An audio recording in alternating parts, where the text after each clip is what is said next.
paixões intensas têm finais intensos. Como a brevidade de um beijo, perecem em sua glória. Encontro de fogo e pólvora, ao se unirem, se consomem. Shakespeare disse isso em Romeu e Julieta. Ninguém podia descrever melhor a história de Domingos e Emma. Estão sepultados aqui, juntos. Quando a nossa equipe começou a investigar esta história, não imaginava que ela pudesse estar envolta em tantos segredos. Menos ainda, imaginava que nós nos depararíamos com algo muito maior, uma verdade desconcertante sobre mim, sobre você, sobre todos nós.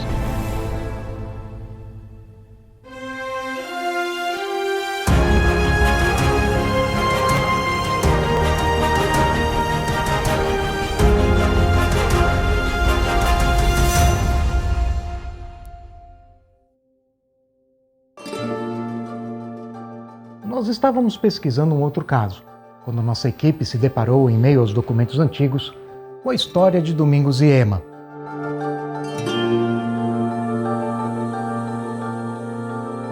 Ele negro, ela filha de imigrante alemão. Os dois viveram com intensidade ímpar a peça de Romeu e Julieta escrita por Shakespeare. Isso aconteceu há quase um século, aqui em Ijuí, noroeste gaúcho, um rincão, do ponto de vista dos grandes centros do mundo, mas palco de uma história que tem muito a dizer para o mundo todo. Isto, se nós pudermos solucionar os mistérios, silêncios e motivos que tentaram sepultar esta história. Corria o ano de 1890, quando Gustavo Neren chegou a São Pedro do Sul, distrito de Santa Maria. Vinha da Alemanha em busca de oportunidade de trabalho e, quem sabe, formar uma próspera linhagem germânica em terras brasileiras.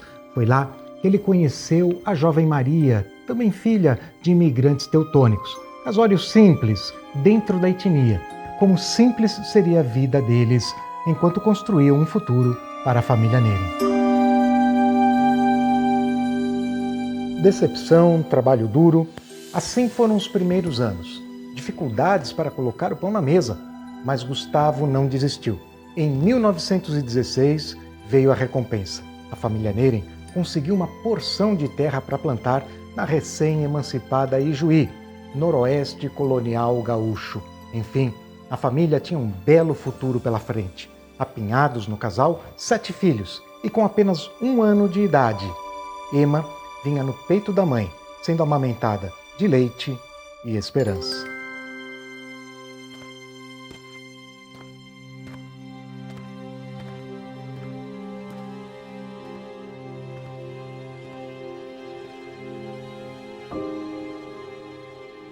Próximo da residência da família Neren, nesta mesma casa que ainda está preservada, morava Luiz e Emília Amaro. Ambos, naquela época, adotaram um menino negro. O Luiz Amaro, também chamado Major Luiz, era chefe dos capangas de Antônio Soares de Barros, o Coronel Barros, ou também conhecido Coronel Dico. O Major Luiz tinha um sonho para aquela criança, que ele se tornasse o chefe daquela milícia, o príncipe dos capangas.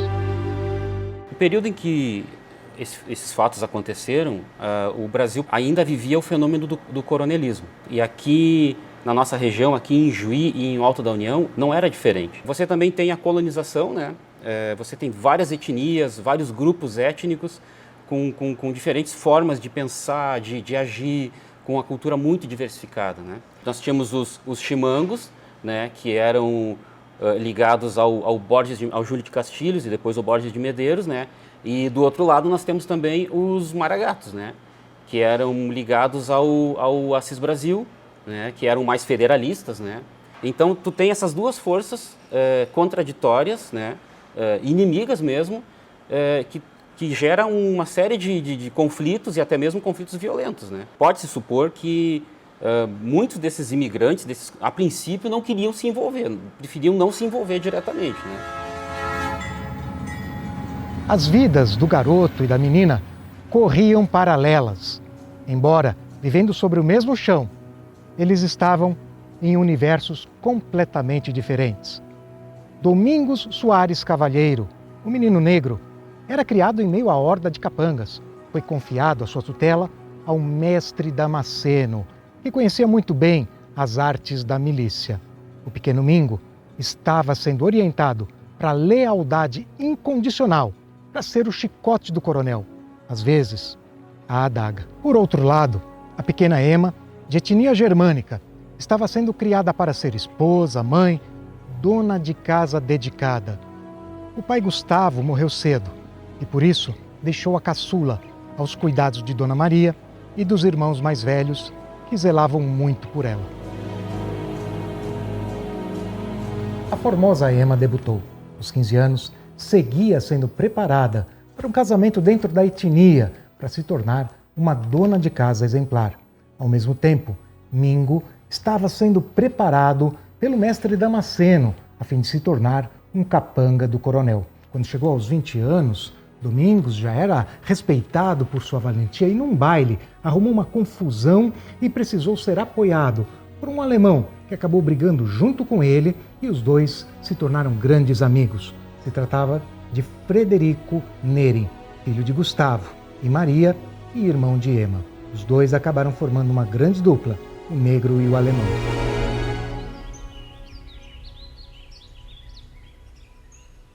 Uma coisa era certa: Domingos não perdia a oportunidade de frequentar a casa do amigo Frederico.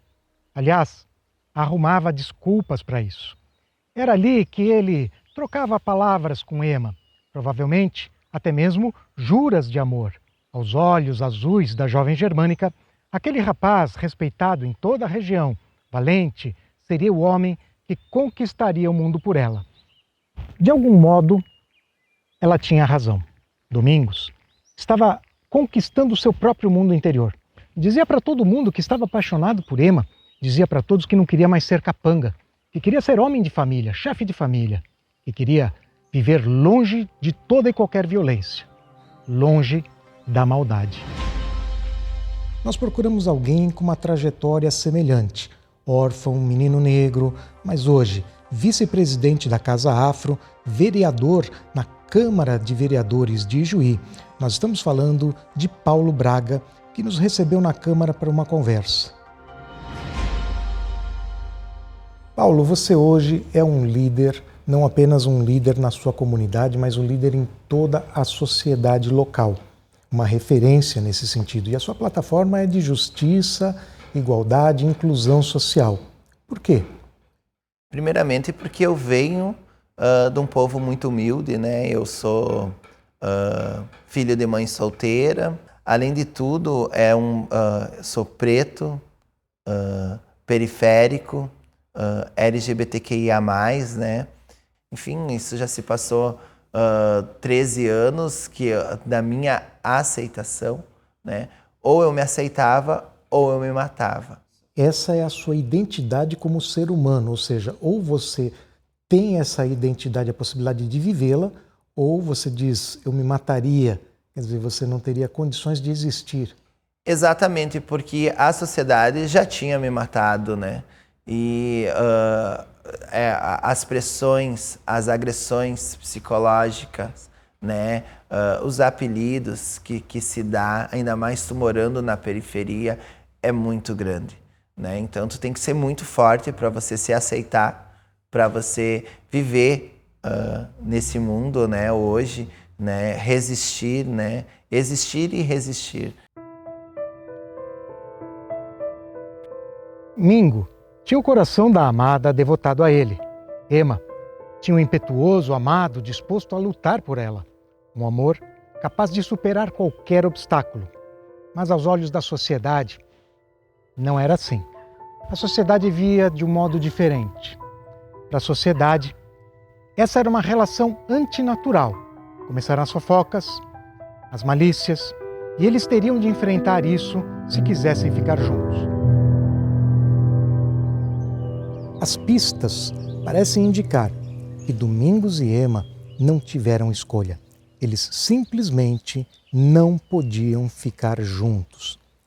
Eu conversei com uma pessoa que assumiu um mandato coletivo justamente para dar voz aos diferentes, justamente para nos mostrar a importância da diversidade numa sociedade democrática e justa.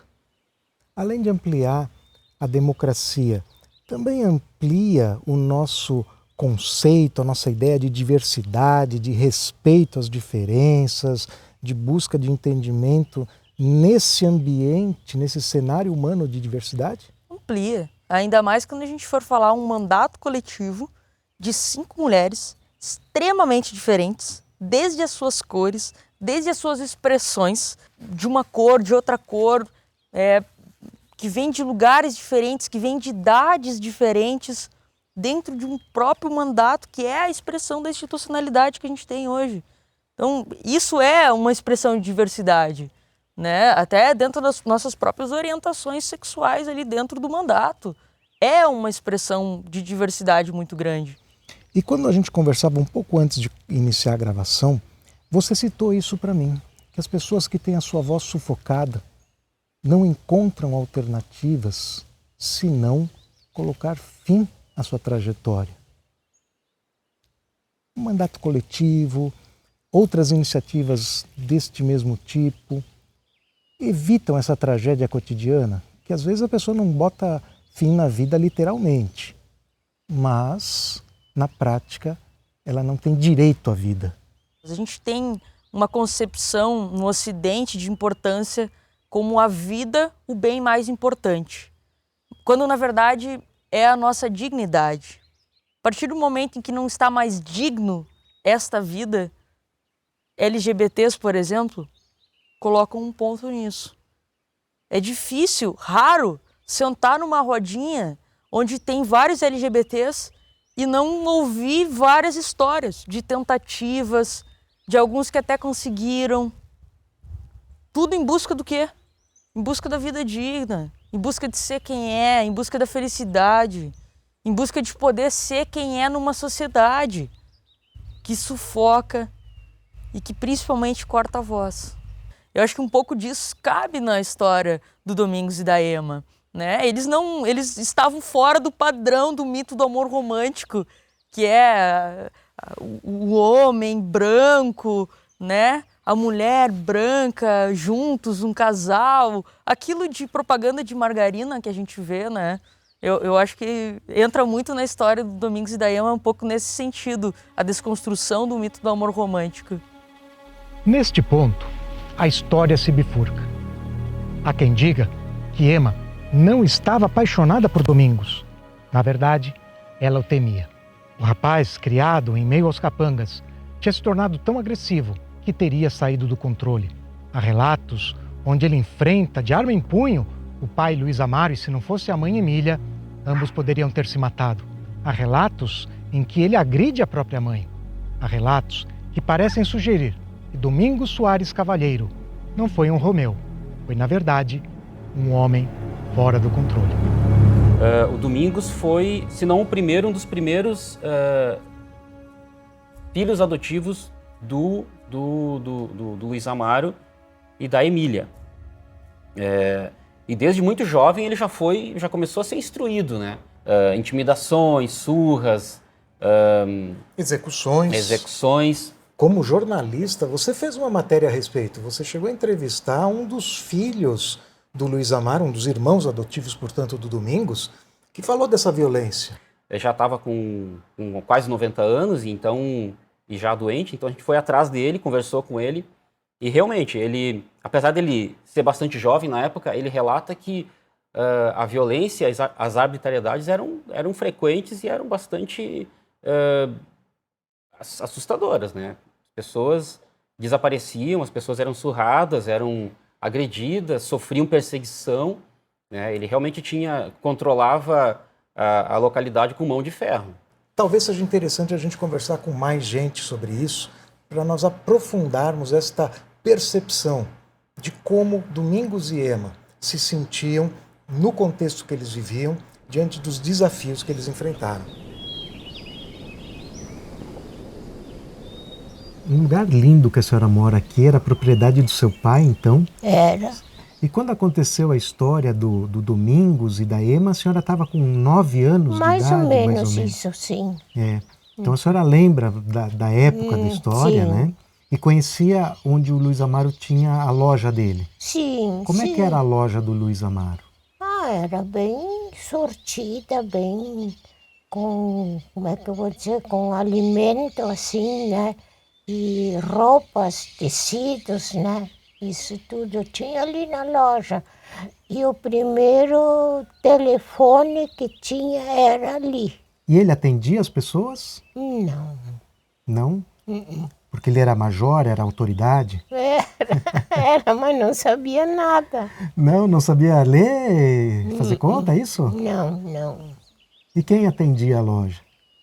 A dona Emília, a esposa dele, Ela era instruída. sim, ela era. E eles adotaram muitos meninos, foi isso? Tinha uns quantos, não me lembro mais quantos, mas tinha uns 5, 6. E os meninos que ele pegou para criar moravam junto com ele na casa ou não? Não. Não? Ali onde é a casa, para lá, sim, tinha um galpão comprido, assim. Ali eles tinham cama e comida, essas coisas. Eles tinham tudo naquele galpão. Ele pegava mais para trabalhar, então? Sim. E por isso que ele adotava os meninos. E ficavam lá por que ficavam separados? Eram tudo negrinho. E um desses era o Domingos. Sim. O Domingos? Mas o Domingos, ele assim ficou mais como é que eu vou dizer, como filho, né? E ele não ficava lá com os outros no galpão. Ele ficava ali na casa dele. E o que ele fazia com os capangas? Por que ele tinha os capangas? Ele mandava matar. E aí derrubava no porão. E aí botava soda e água, né, para a pessoa desmanchar. Mas vocês lembram o outro lado da história, a outra versão? A versão de que Ema, na verdade, estava sendo ameaçada por Domingos para ser obrigada a se casar com ele enquanto ela o temia. A família Neren estava numa situação muito delicada. Domingos, afinal de contas, era protegido pelo coronelismo. E se o Major Luiz e o Coronel Barros decidissem conceder ao rapaz a honra de se casar? Os Neren, acuados, encontraram uma solução. Infelizmente, é a partir daí que a paixão toma o rumo da tragédia. De um dia para outro, a jovem Ema desapareceu de Alto da União. Foi embora, levada para lugar desconhecido. Talvez tenha corrido notícia de que ia se casar com alguém da mesma etnia. De qualquer forma, Domingos sentiu a dor. Sua amada Ema foi retirada abruptamente de sua vida. Esta é a estação ferroviária de Carazinho. Dista um pouco mais de uma centena de quilômetros de Juí. Na década de 1930, uma estação moderna, vibrante, com pessoas indo e vindo. Em 1937, nesta plataforma, Domingos desembarcou. Soturno, ele havia descoberto o paradeiro de sua amada Ema.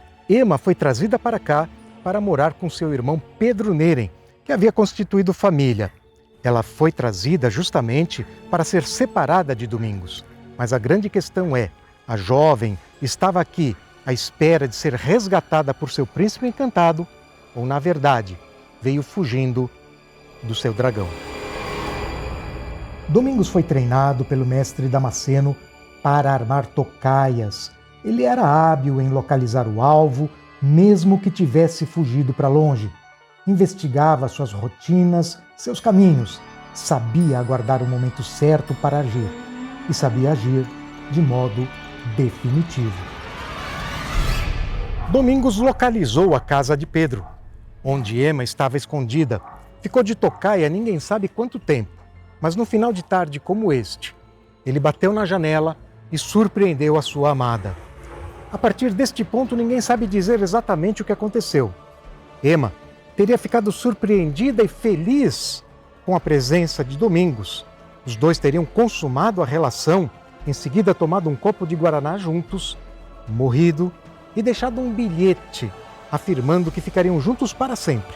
Mas tem aquela outra história, em que Domingos veio aqui mal intencionado. Emma ficou desesperada e ele conseguiu convencer a moça de tomar um copo de guaraná. O guaraná estava envenenado.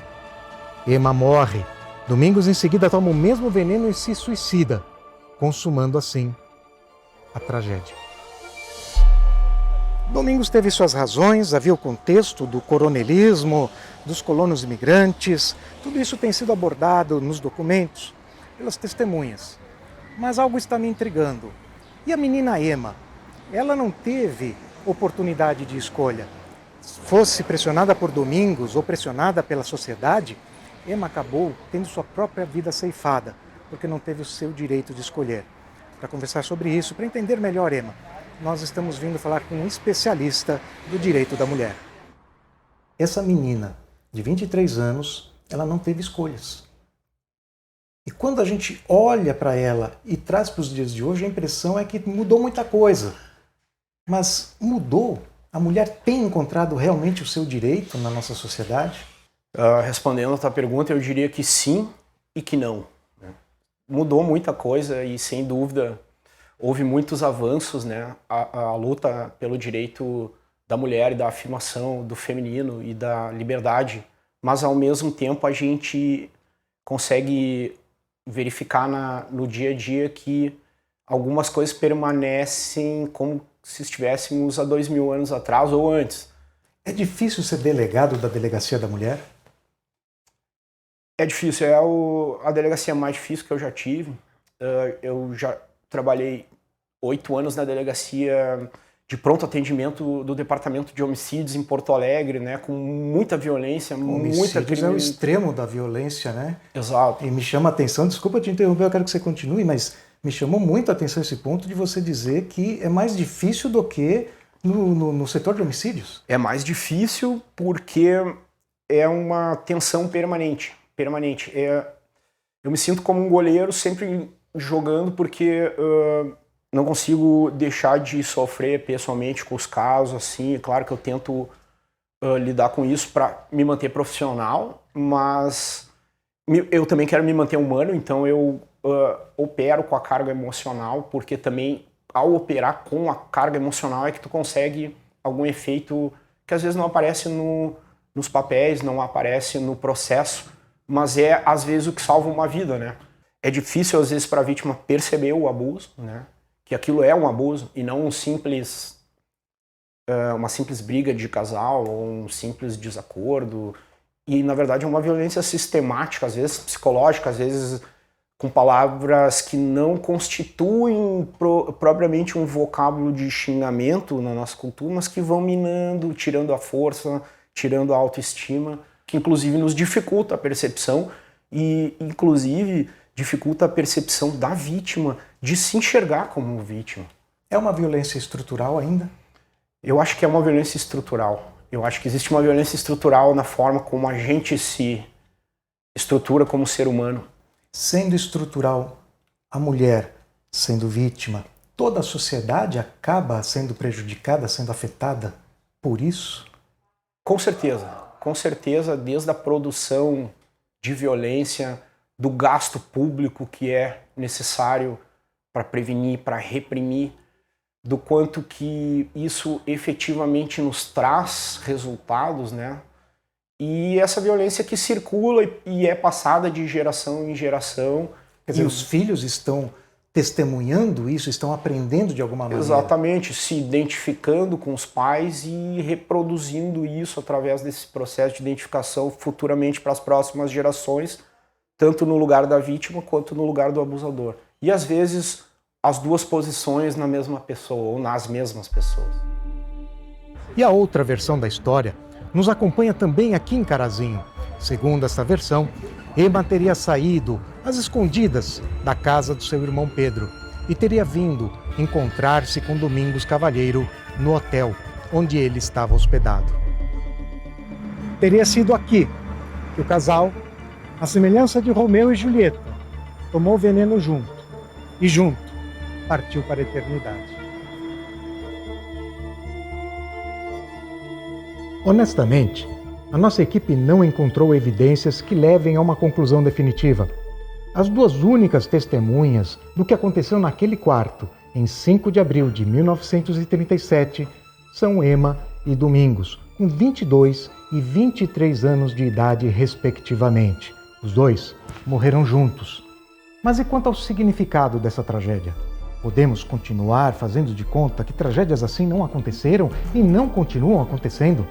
O que a história de Domingos e Emma deixa de reflexão para nós nestes dias?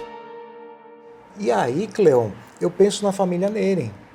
O medo, o receio que a família Neren tem de se envolver com estas pessoas, dada a violência, já que os colonos tinham como objetivo o trabalho, prosperar, produzir, criar família. Então, além do ponto de vista racista que nós temos encontrado nas pesquisas, eu imagino que a pressão para a família Neren se torna grande, o temor, o receio de que consequências eles podiam sofrer ao se aproximar desse sistema dessa maneira.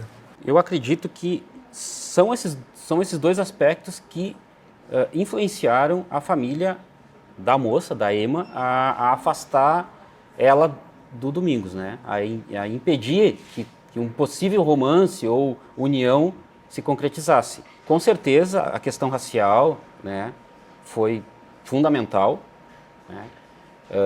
Você tem um grupo étnico muito definido, muito de certa forma fechado, né? Então é natural que eles, na época, né, não aceitassem essa união, né? E eram os anos 30, vamos nos lembrar aqui que foi a ascensão do nazismo e fora da Alemanha, a região sul, Brasil, Argentina, Uruguai, Chile, Paraguai, era o maior reduto do mundo de nazistas. Exatamente. Então isso devia influenciá-los, uma visão supremacista. Exatamente, uma visão supremacista. Você disse que é difícil a mudança, mas há possibilidade e qual seria o caminho? Eu acredito, pessoalmente, né, que há possibilidade, porque a história da civilização é essa possibilidade, é essa amostra dessa possibilidade. Qual o caminho? Eu teria que ser muito sábio para te dizer, né? Mas a gente vê alguns valores aí que nos conduziram mais além. A questão da ética, né? Que é talvez uma chave para que a gente consiga atravessar os tempos, né? Que mudam leis, que mudam morais, que mudam crenças, com esse mesmo propósito de se deter diante da fraqueza do outro, né, e eticamente se abster de tomar ou de usar o outro como um objeto ou como para satisfação do meu ego. Então a ética nos permitiria um olhar humanitário e o olhar humanitário uma leitura melhor da lei, que enxergasse o direito real da mulher. Eu acho que o olhar humanitário, a questão de conceder ao outro esse lugar de humanidade, né, e perceber o quanto que a gente, às vezes, coloca o outro, os outros, num lugar de objeto para nossa satisfação pessoal, isso muitas vezes é inconsciente, né? A tomada de consciência com relação a isso, eu acho que talvez seja um dos caminhos possíveis, né, para que aí a ética se amplie, passe a ser valor na nossa sociedade, junto com a educação, né, com o aculturamento que busca valores nesse sentido de se abster da violência, né, e abrir mão da violência como instrumento de resolução de conflitos e como instrumento civilizatório. Há esperança? Com certeza a esperança nunca morre, né? A gente está todos os dias na rua, na luta, nos locais aonde a gente pode falar, né? Aonde a gente pode pedir por igualdade, por respeito, por leis, por direitos a garantia de direitos para todas as pessoas, né, para todos e todas, que precisa se ter. Como é que a gente consegue um entendimento respeitando o ponto de vista, a visão de mundo de cada um e, ao mesmo tempo, respeitando a diversidade e a individualidade? A gente só vai conseguir isso com o debate de cidadania. Entender que o outro é um ser diferente de mim, que é um ser pensante, que tem sentimentos, que eu preciso respeitá-lo, que eu não posso ferir sua dignidade, sua honra, em que pese algumas coisas já são leis, mas nem tudo é lei. A gente tem o tato, né, que é cultural, de como tratar o outro, como nos comportarmos dentro da sociedade, isso é cultural.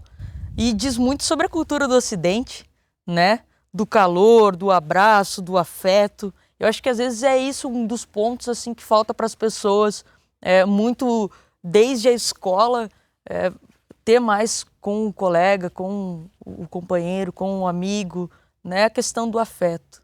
Para onde nós vamos? Para onde a gente quiser ir. Esse que é o legal. A gente pode escolher o caminho que a gente vai. E esse caminho precisa ser construído com diálogo, com respeito. Respeito, digo de novo, aos diferentes, em pontos de convergência, onde a gente não precisa suprimir direito individual de ninguém. A gente precisa reconhecer o direito à vida e os direitos individuais de cada ser humano. Me conta como é que foi a história do Domingos com a Ema. O que vocês ouviam aqui em Alto da União sobre eles?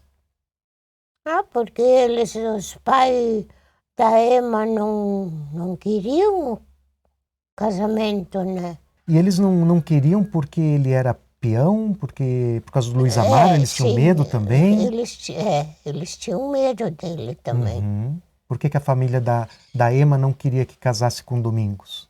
Ele era moreno, era preto. Ele era preto. Quando os corpos de Domingos e Ema vieram de Carazinho, eles foram enterrados aqui no cemitério? Sim, à meia-noite. Meia-noite? Meu pai estava no enterro. Ficou tudo assim, abandonado, muitos anos a sepultura, né? Uhum. E aí a Santa Neri que mandou restaurar tudo, mandou fazer tudo novo. Então a sepultura ficou abandonada, se desgastou? Tudo esses anos, nem sei quantos anos ficou. Sim, ninguém botava uma flor ou qualquer coisa, nada. E aí a Santa Neri, que depois restaurou a sepultura do casal, colocou um mármore lá com dizeres, né? Ele foi um dos primeiros enterrados no cemitério de No Alto.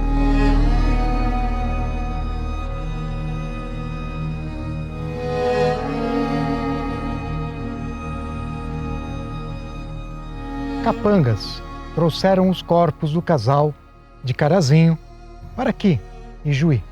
Dizem que a família Neren não pôde acompanhar o sepultamento por causa da rixa entre as famílias. Dias depois, Frederico, amigo de Domingos e irmão de Ema, foi morto numa emboscada. Um sinal claro de que ninguém devia se opor ao poder do coronel.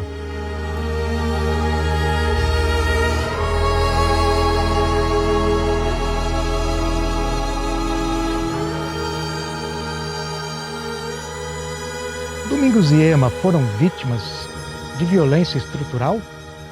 A resposta, nossa equipe encontrou aqui mesmo no túmulo. Uma inscrição em mármore feita em 2010, com grandeza de espírito pela família Neren. 73 anos depois, aqui, a família pede libertação e respeito às diferenças. Na peça de Shakespeare, Montecchios e Capuletos se arrependem amargamente pela tragédia que ocorreu com seus filhos. E aquilo traz um significado para a morte de Romeu e Julieta. Eles percebem que a rixa entre as famílias, o preconceito, havia gerado apenas morte e destruição. Mas e este casal? Que significado traz para nós hoje a respeito dos preconceitos que nos dividem? Isso nos faz lembrar de um texto fundamental que baseou a cultura judaica, cristã e muçulmana que forma a nossa cultura ocidental atual. É quando Deus chama Caim e lhe pergunta: Caim, onde está seu irmão? A resposta de Caim: por acaso eu sou responsável pela vida do meu irmão? A resposta de Deus: o sangue do teu irmão clama desde a terra. Isso deixa para nós uma grande questão. E até quando? A exemplo de Domingos e Ema, o sangue dos nossos irmãos continuará clamando por justiça, igualdade e respeito.